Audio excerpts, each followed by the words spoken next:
The essential role of corrosion-resistant coatings in instrumentation equipment. Corrosion is one of the biggest challenges in instrumentation equipment.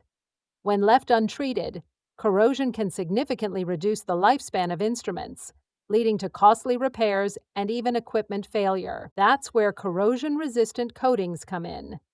These coatings form a protective barrier between the instrument and harmful environmental elements like moisture and chemicals.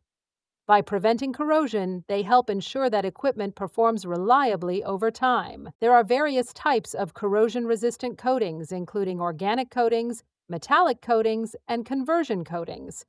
Each type offers different benefits depending on the application. For industries like oil and gas, chemical processing, and manufacturing, corrosion-resistant coatings are essential to maintaining the integrity of equipment.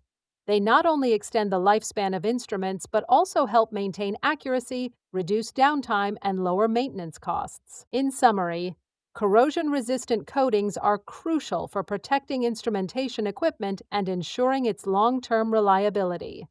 With the right coating, businesses can avoid the consequences of corrosion and keep their equipment running smoothly.